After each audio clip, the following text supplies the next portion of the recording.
Hello, this is Aaron from AaronOnAutos.com, and we're going to do another shaky cam interior review. This time we are in a 2013 Toyota RAV4. It's early in 2014, so this car is technically out of date, but I wanted to review it because I had only seen it for a short while when Toyota introduced it at the first of last year, and also because I had the opportunity to get a 2013 Mitsubishi Outlander, which you may have already seen the review for, and this is a direct comparison. I wanted to do kind of a head-to-head.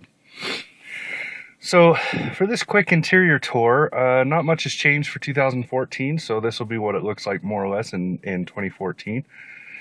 What we're looking at is the limited package. So this is the limited package with premium audio and a bunch of other goodies.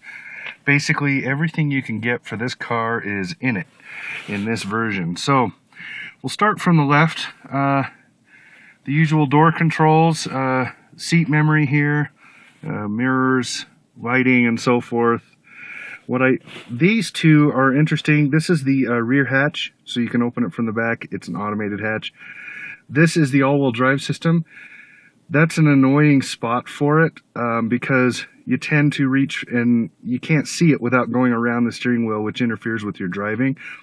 Also, I noticed that the all-wheel drive turns itself off if you go over about 25 miles an hour. So if you're used to just being able to engage all-wheel drive and have it on all the time until you get to where you're going, you cannot do that in this Toyota that I have found.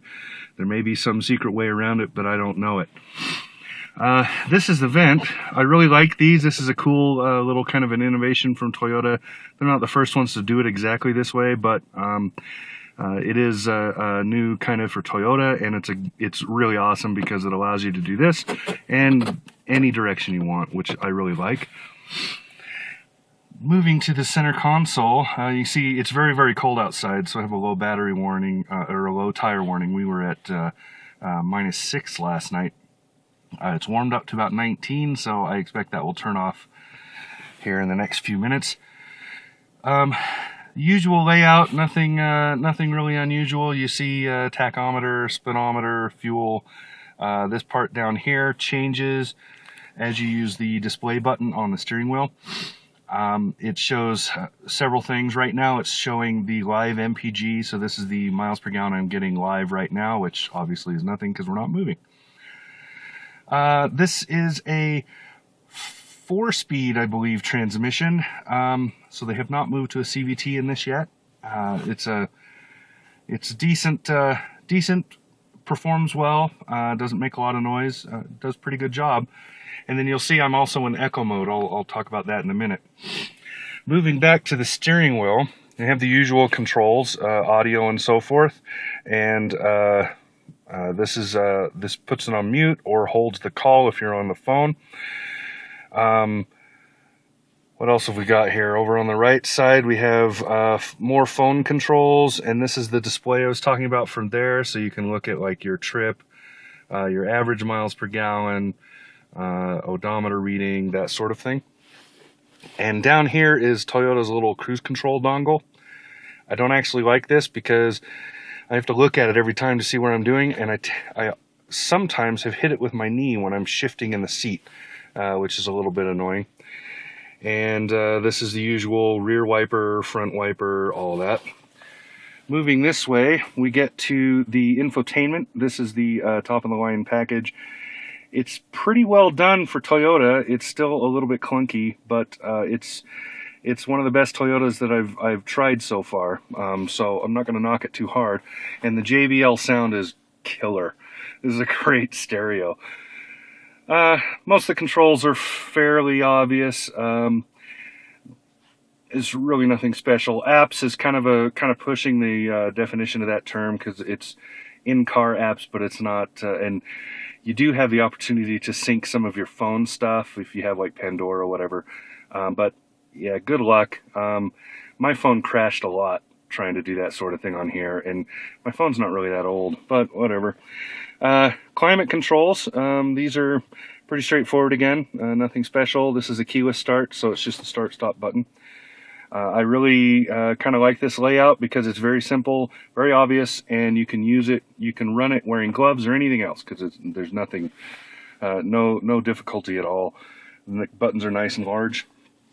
Down here, this is the Eco mode for driving, Sport mode for driving, and then when you first start out, it will often start out in normal mode, so it won't have either of these, or you can just push the button to turn it back off if you toggled it. Seat warmers, it's cold outside, so you can see I've got the bun warmers on. They're coming to pick up this car in a little while, so I'm being nice and warming up the other side because there'll be two of those guys. Thanks, AMS. We'll close this up. This is obviously your USB and headphone plug and or iPhone plug and 12 volt and nice cubbies. This one has been largely useless. My phone was always falling out of it, so I tend to use this one for the phone. You can put like a soda can or something in here, but it is actually tall enough that if you're into soft drinks, sodas, you can probably get your 36 ounce or whatever in there. 32, I don't know what they sell them in now. And another one of those, which actually I took the liner out of, so I'll put that back. You see that? That's just removes really easily. And there's a cubby here. And the shifter. So that is basically it for the interior tour. I'm doing a real professional job. I know I made a lot of noise there, didn't I? Over here, this is another nice thing. I just want to point out the full dashboard because this is so great. This is indicative to only the top two trim packages. The base level, this is flat. There's nothing there. This cubby's gone, and you see another one of those. But this two-tone trim, now not with the leather, but this two-tone trim, that is in every one of these. So whether you buy the very base model or you buy this upper level model, doesn't matter which one you buy, you get that two-tone trim. Awesome. It's beautiful. It's one of the best interiors I've seen. You can see the dash has a very European flow. There's lots of legroom underneath it. Just gives tons of space down there. It's a great dashboard. Awesome job by Toyota there. And just a few other quick notes. This does have the sunroof, but it's not that impressive.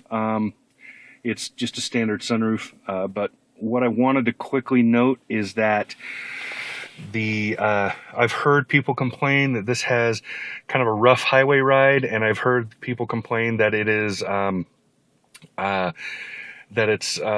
not very responsive in the driving, and that is somewhat true. It is a very sporty drive, so it does tend to be a little bit rough on the highway, but not horribly so. It's not any worse than any of the others in this segment that I've tried. What I tend to tell people is if you want the cushioned car style ride, then don't buy the RAV4, go to the Lexus, because the RAV4 is a little more sporty, has a little stiffer suspension. It's just made for that. And handling has been great. I have not had a complaint about the handling in this. It did okay off-road. It did okay in the snow. We've had a lot of snow this week. It did fine in the snow. My only complaint is that all-wheel drive switch. I just wish that it would stay on all the time. If I wanted it to, but otherwise it's driven very well in some pretty bad weather. So anyway, that's it. That's Aaron from AaronOnAutos.com with a Driving in Wyoming podcast, shaky cam interior review. Again, this is the 2013 Toyota RAV4. Talk to you again soon.